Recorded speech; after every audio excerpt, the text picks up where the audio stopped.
गीता और आप देख रहे हैं सत्य हिंदी। चलिए एक नजर डालते हैं अब तक की सुर्खियों पर। इंडिया गठबंधन में शामिल विपक्षी दलों ने संसद के मॉनसून सत्र की रणनीति को लेकर शनिवार शाम ऑनलाइन बैठक की। बैठक के बाद कांग्रेस नेता और राज्यसभा में विपक्ष के उप नेता प्रमोद तिवारी ने प्रेस कॉन्फ्रेंस की और उन्होंने बताया कि 24 दल इसमें शामिल हुए। प्रमोद तिवारी ने कहा कि बैठक में देश से जुड़े उन विषयों और राजनीतिक मुद्दों पर चर्चा हुई जिन्हें हम संसद सत्र के दौरान उठाएंगे। सभी की सहमति के साथ इस बैठक में मुख्य रूप से 8 मुद्दे सामने आए हैं। पहलगाम हमला, ऑपरेशन सिंदूर, युद्ध विराम और ट्रेड को लेकर अमेरिकी राष्ट्रपति डोनाल्ड ट्रंप का बयान, बिहार में SIR के नाम पर हो रही वोटबंदी, विदेश नीति का विषय, परिसीमन, देश में दलित, पिछड़े, आदिवासी, महिला और अल्पसंख्यक वर्गों पर अत्याचार के मुद्दों को प्रमुखता से उठाने का फैसला हुआ। समाचार एजेंसी PTI के मुताबिक बैठक में कांग्रेस संसदीय दल की प्रमुख सोनिया गांधी, कांग्रेस अध्यक्ष मल्लिकार्जुन खड़गे, पूर्व अध्यक्ष राहुल गांधी, TMC महासचिव अभिषेक बनर्जी, समाजवादी पार्टी के रामगोपाल यादव, उद्धव ठाकरे, RJD नेता तेजस्वी यादव, झारखंड के मुख्यमंत्री हेमंत सोरेन, जम्मू कश्मीर के मुख्यमंत्री उमर अब्दुल्ला और CPIM लिबरेशन के महासचिव दीपांकर भट्टाचार्य सहित कई नेता शामिल हुए। ओडिशा के पुरी जिले में शनिवार को एक नाबालिग छात्रा को 3 अज्ञात युवकों ने आग लगा दी थी। छात्रा को भुवनेश्वर स्थित एम्स में भर्ती कराया गया। एम्स के डिपार्टमेंट ऑफ बर्न के HOD और डॉक्टर संजय गिरी ने समाचार एजेंसी ANI को बताया कि छात्रा की हालत गंभीर है। उन्होंने बताया कि छात्रा 70 से 75% तक जल गई है और हम उन्हें फ्लूइड ट्रीटमेंट दे रहे हैं। मरीज अभी ICU में भर्ती है। छात्रा के इलाज के लिए कमेटी बनाई है जिसमें 12 डॉक्टर और 2 नर्सिंग ऑफिसर हैं। ओडिशा के बालासोर में कॉलेज छात्रा के आत्मदाह का मामला भी शांत भी नहीं हुआ कि अब पूरी जिले में एक और दिल दहला देने वाली घटना ने पूरे राज्य को झकझोर कर रख दिया है। शनिवार को 15 साल की नाबालिग लड़की को 3 अज्ञात बदमाशों ने पेट्रोल जैसी चीज डालकर जिंदा जला दिया। यह घटना निम्पाड़ा ब्लॉक के पलंगा थाना क्षेत्र के अंतर्गत ब्याबर गांव में हुई जब लड़की अपनी सहेली के घर जा रही थी। स्थानीय लोगों के मुताबिक लड़की को एक सुनसान रास्ते में रोका गया और इस वारदात को अंजाम दिया गया। लड़की की मां की शिकायत पर पुलिस ने मामला दर्ज कर जांच शुरू कर दी है। ओडिशा से सामने आई इस घटना ने राजनीतिक हलचल तेज कर दी है। विपक्षी दलों BJD और कांग्रेस ने इस मामले को लेकर सत्तारूढ़ भाजपा सरकार पर तीखा हमला बोला है। BJD ने कहा कि ओडिशा महिलाओं और छात्राओं के लिए असुरक्षित है। उप मुख्यमंत्री के अपने ही क्षेत्र में एक छात्रा को जिंदा जला देना अराजक कानून व्यवस्था को दिखाता है। यह सरकार कब जागेगी? 1 साल के भीतर ही भाजपा सरकार हर क्षेत्र में विफल रही है। आज अपराधी इतने बेखौफ क्यों हैं? शासन व्यवस्था पूरी तरह चरमरा गई है। मुख्यमंत्री लाचार है, गृहमंत्री के तौर पर अपनी जिम्मेदारियां निभाने में असमर्थ हैं।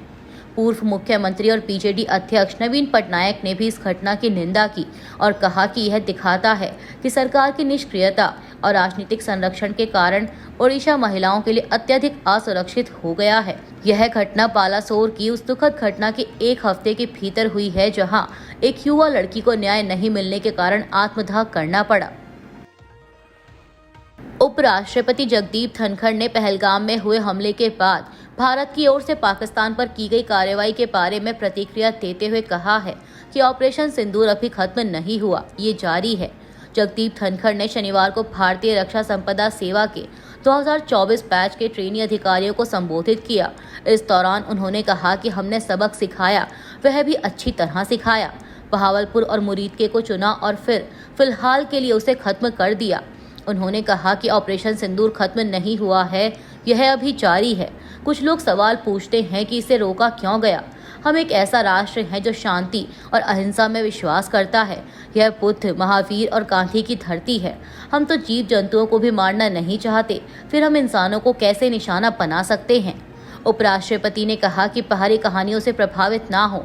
एक संप्रभु राष्ट्र के रूप में इस देश में सभी फैसले इसके नेतृत्व की ओर से लिए जाते हैं। दुनिया में कोई ताकत नहीं जो भारत को यह बताए कि उसे अपने मामले कैसे संभालने हैं।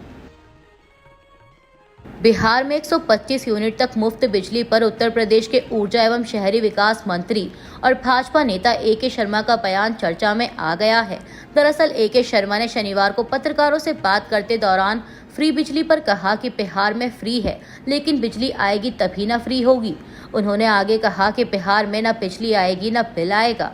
बता दें कि बिहार में इस वक्त एनडीए की सरकार है, जिसमें भाजपा भी शामिल है और बिहार के मुख्यमंत्री नीतीश कुमार ने गुरुवार को घोषणा की है कि 1 अगस्त से सभी घरेलू उपभोक्ताओं को 125 यूनिट तक बिजली का कोई पैसा नहीं देना पड़ेगा।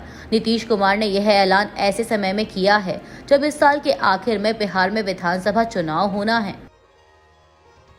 बिहार के अपर पुलिस महानिदेशक कुंदन कृष्णन ने किसानों पर की गई अपनी टिप्पणी पर सफाई देते हुए कहा है कि उनके बयान को तोड़ मरोड़कर पेश किया गया। उन्होंने कहा कि मेरे बयान का मतलब यह नहीं था कि हमारे देश के किसान भाई और अन्नदाता का किसी तरह से आपराधिक घटनाओं से कोई लेना देना है। किसान हमेशा हमारे सम्मान के पात्र हैं और रहेंगे। मेरे पूर्वज भी सभी किसान थे। मैं अपने गांव और कृषक समाज से गहरा संबंध रखता हूं और जुड़ा हूं। प्रत्येक आपराधिक घटनाओं के पीछे सिर्फ अपराधी होते हैं, उनका जाति या कोई धर्म नहीं होता। मेरे मन में किसान के प्रति काफ़ी आदर भाव है, लेकिन फिर भी मेरे वक्तव्य से किसी को भी ठेस पहुंची है तो इसके लिए मुझे खेद है। मैं इसके लिए क्षमा प्रार्थी हूं। बता दें कि हाल ही में कुंदन कृष्णन का एक वीडियो सोशल मीडिया पर वायरल हुआ था। इसमें वह कह रहे थे कि हाल ही में कई हत्याएं होती हैं पूरे बिहार में। अप्रैल, मई और जून में वर्षों से अधिक हत्याएं होती आई हैं। जब तक बरसात नहीं होती यह सिलसिला जारी रहता है, क्योंकि अधिकतर किसानों को कोई काम नहीं रहता।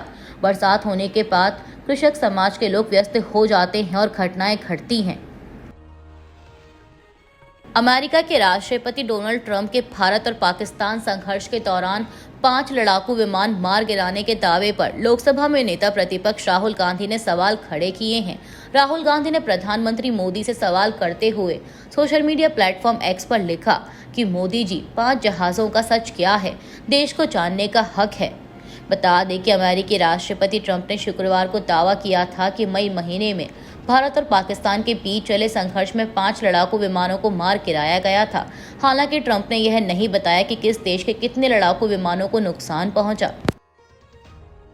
अमेरिकी राष्ट्रपति डोनाल्ड ट्रंप के 5 लड़ाकू विमान गिराए गए वाले बयान को लेकर कांग्रेस नेता पवन खेड़ा ने प्रधानमंत्री नरेंद्र मोदी पर तीखा हमला बोला है। पवन खेड़ा ने सोशल मीडिया प्लेटफॉर्म एक्स पर तंज कसते हुए लिखा कि सीज फायर की घोषणा कौन करता है? ट्रंप। सीज फायर की शर्तों की जानकारी कौन देता है? ट्रंप। टैरिफ की जानकारी कौन दे रहा है? कितने जेट गिरे कौन बता रहा है? ट्रंप। अब लोग गूगल करने लग गए हैं कि भारत का प्रधानमंत्री बदल तो नहीं गया, कहीं ट्रंप ने तो शपथ नहीं ले ली। आर्थिक नीति, विदेश नीति, सुरक्षा नीति सब ट्रंप के हवाले कर दी तो क्या प्रधानमंत्री सिर्फ छोटे छोटे टापुओं से मेडल बटोर कर बड़ी बड़ी कहानियां सुनाने भर के लिए रह गए हैं? गजा में खाने की तलाश में सहायता केंद्रों पर गए कम से कम 32 फिलिस्तीनियों की इजरायली गोलीबारी में मौत हो गई है। गजा में हमास की ओर से संचालित स्वास्थ्य मंत्रालय ने इसकी जानकारी दी।